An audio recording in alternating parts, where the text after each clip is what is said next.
नमस्कार। यह गाथा है परिहार राजपूतों की। पुराण जिन्हें महर्षि वशिष्ठ के सहायकों के रूप में वर्णित करते हैं। पौराणिक आख्यानों के अनुसार एक बार राजा विश्वामित्र शिकार के दौरान रास्ता भटक कर भूखे प्यासे महर्षि वशिष्ठ के आश्रम में जा पहुँचे। महर्षि ने उनका यथोचित सत्कार किया। वे पकवान उन्हें उपलब्ध कराए जो विश्वामित्र ने अपने जीवन में कभी नहीं खाए थे। विश्वामित्र चकित हुए और पूछताछ की कि आखिर इस जंगल में यह राजसी भोजन कहां से आया। तो नंदिनी गाय के चमत्कार की जानकारी मिली। यह ज्ञात हुआ कि वह कामधेनु की पुत्री है और हर कामना को पूर्ण करने वाली है। जो मांगो वह देने में समर्थ है। राजा विश्वामित्र की मान्यता थी कि राज्य में जो भी कुछ श्रेष्ठ है उस पर राजा का अधिकार है। इसी सोच का नतीजा था कि जब उन्हें महर्षि वशिष्ठ की नंदिनी गाय के विषय में ज्ञात हुआ तो उसे हथियाने के लिए उन्होंने साम दाम दंड भेद सभी नीतियों का प्रयोग किया और अंततः नंदिनी को बलपूर्वक ले ही गए। पुराण तो कहते हैं कि क्षुब्ध वशिष्ठ जी ने यज्ञ कुंड से एक तेजस्वी पुरुष को उत्पन्न किया, लेकिन इतिहासकार तो इसे कोरी गप्पे ही मानेंगे।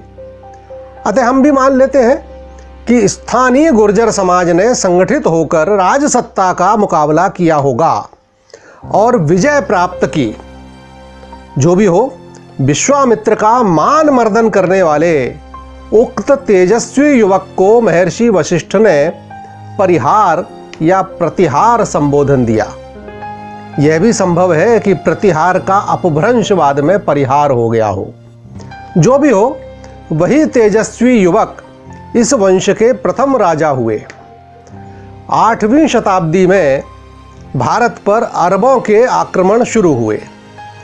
सिंध व मुल्तान पर अपना अधिकार जमाने के बाद जुनैद के नेतृत्व में उनकी सेनाएं मालवा पर हमले के लिए बढ़ीं।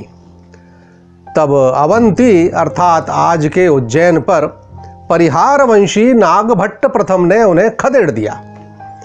संभवतः वे भड़ोच के गुर्जर प्रतिहार शासक जयभट्ट के राजकुमार थे। अजय अरबों की सेना को हराने से नागभट्ट का यश चारों ओर फैल गया। अरबों को खदेड़ने के बाद नागभट्ट यहीं न रुकते हुए आगे बढ़ते गए और उन्होंने अपना नियंत्रण पूर्व और दक्षिण में मंडौर, ग्वालियर, मालवा और गुजरात के भरूच के बंदरगाह तक फैला दिया। उन्होंने मालवा में अवंती अर्थात उज्जैन को अपनी राजधानी बनाकर अरबों के विस्तार को रोके रखा, जो सिंध में स्वयं को स्थापित कर चुके थे। अरबों से यह युद्ध 738 ईस्वी में हुआ। हर्षवर्धन की मृत्यु के बाद जब ललितादित्य मुक्तपीड़ ने यशोवर्मन को कमजोर कर दिया तो कन्नौज साम्राज्य पर नियंत्रण के लिए उस दौर में त्रिकोणीय संघर्ष हुआ, जिसमें पश्चिम और उत्तर क्षेत्र से गुर्जर प्रतिहार साम्राज्य, पूर्व से बंगाल के पाल साम्राज्य और दक्षिण के राष्ट्रकूट साम्राज्य शामिल थे। परिहार वंशी वत्सराज ने प्रारंभ में तो कन्नौज पर नियंत्रण पाने में सफलता पाई, किंतु बाद में न केवल कन्नौज बल्कि मालवा से भी राष्ट्रकूट शासक ध्रुवधारवर्ष ने लगभग 800 ईस्वी में उन्हें पराजित कर दिया और वत्सराज को राजस्थान में शरण लेने को मजबूर होना पड़ा। बाद में कुछ समय तक पाल नरेश धर्मपाल ने कन्नौज पर शासन किया। वत्सराज के बाद उनका पुत्र नागभट्ट द्वितीय राजा बना और उसने अपनी शक्ति इतनी बढ़ाई कि न केवल मालवा बल्कि आंध्र, सिंध, विदर्भ और कलिंग के राजाओं को भी हराकर अपने अधीन कर लिया। एक बार फिर कन्नौज इस वंश की राजधानी हो गया। उसने प्रतिहार साम्राज्य को गंगा के मैदान में आगे पाटलिपुत्र तक फैला दिया, अर्थात आज के बिहार तक। उसने पश्चिम में पुनः अरबों का प्रवेश रोक दिया उसने गुजरात में सोमनाथ के महान शिव मंदिर को पुनः बनवाया, जिसे सिंध से आए अरब हमलावरों ने नष्ट कर दिया था। कन्नौज गुर्जर प्रतिहार साम्राज्य का केंद्र बन गया। नागभट्ट तो प्रतापी थे ही, लेकिन उनके अंगरक्षक की कहानी भी जगत विख्यात है। आइए हम भी उस पर नजर डालते हैं। इस कथा का मुख्य पात्र है तक्षक। तक्षक के पिता सिंधु नरेश दाहिर के सैनिक थे, जो मोहम्मद बिन कासिम की सेना के साथ हुए युद्ध में वीर गति पा चुके थे। लूटती अरब सेना जब तक्षक के गांव में पहुंची तो हाहाकार मच गया। स्त्रियों को घरों से खींच खींच कर उनकी देह लूटी जाने लगी। भय से आक्रांत तक्षक के घर में भी सब चिल्ला उठे। तक्षक और उसकी 2 बहनें भय से कांप उठी थीं। तक्षक की मां पूरी परिस्थिति समझ चुकी थी। उसने कुछ देर तक अपने बच्चों को देखा और जैसे एक निर्णय पर पहुंच गई। मां ने अपने 3 बच्चों को खींचकर छाती से चिपका लिया और रो पड़ी। फिर देखते देखते उस क्षत्राणी ने म्यान से तलवार खींचकर अपनी दोनों बेटियों का सर काट डाला। उसके बाद बेटे की ओर अंतिम कातर दृष्टि डाली, मानो कुछ कह रही हो, और तलवार को अपनी छाती में उतार लिया। 8 वर्ष का बालक एकाएक समय को पढ़ना सीख गया।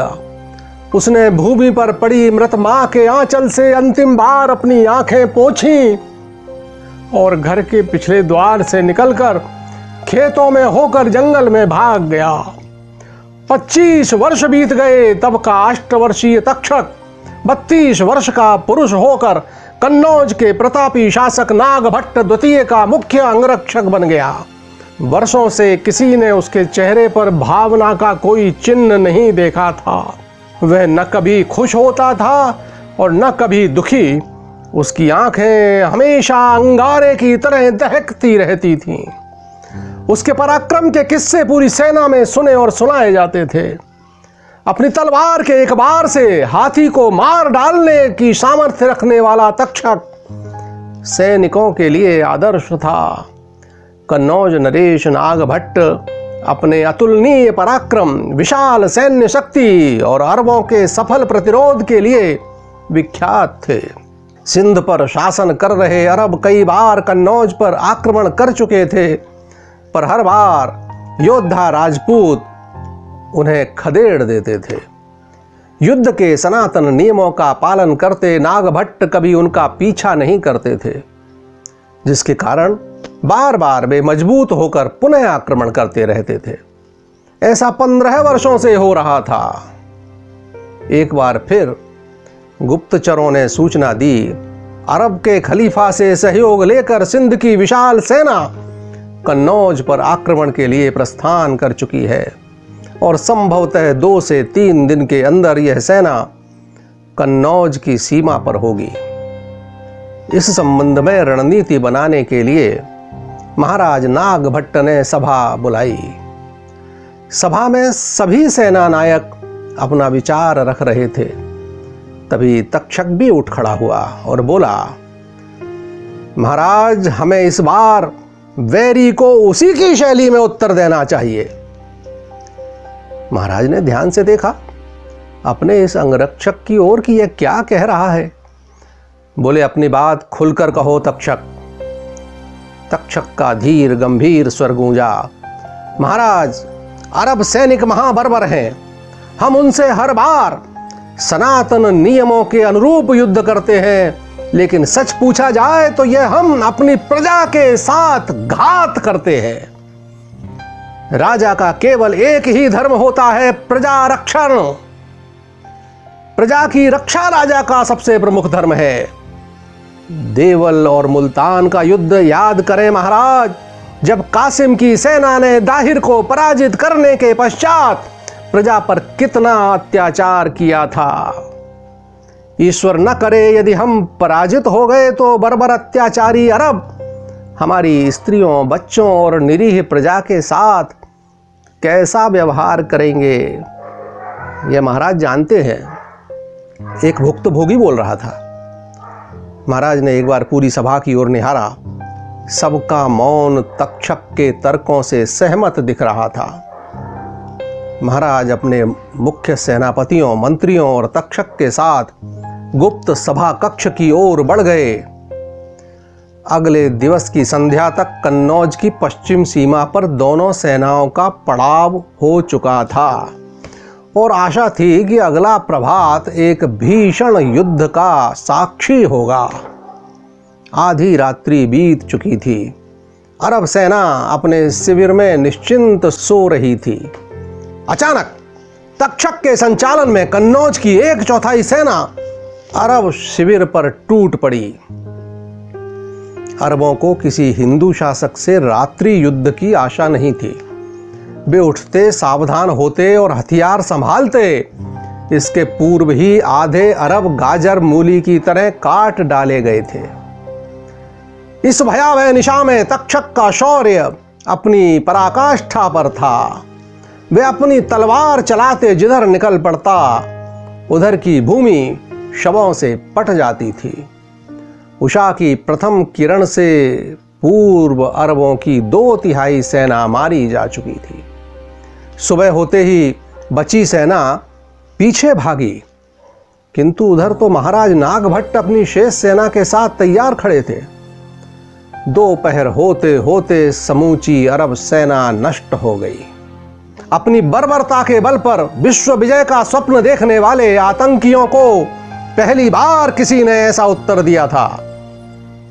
विजय के बाद महाराज ने अपने सभी सेना नायकों की ओर देखा। उनमें तक्षक का कहीं पता नहीं था। सैनिकों ने युद्ध भूमि में तक्षक की खोज प्रारंभ की तो देखा लगभग 1000 अरब सैनिकों के शव के बीच तक्षक की मृतदेह दमक रही थी। उसे उठाकर महाराज के पास लाया गया। कुछ क्षण तक इस अद्भुत योद्धा की ओर चुपचाप देखने के पश्चात महाराज नागभट्ट आगे बढ़े और तक्षक के चरणों में अपनी तलवार रखकर उसकी मृतदेह को प्रणाम किया। युद्ध के पश्चात युद्ध भूमि में पसरी नीरवता में भारत का यह महान सम्राट बोल उठा।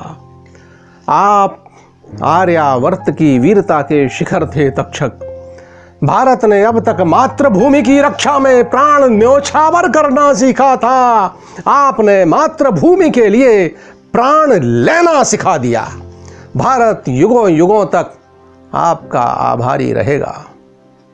आइए हम भी इस गुमनाम योद्धा को सादर श्रद्धांजलि प्रदान करें और साथ ही निर्णय भी करें। सठे साठ्यम समाचरेत। नमस्कार।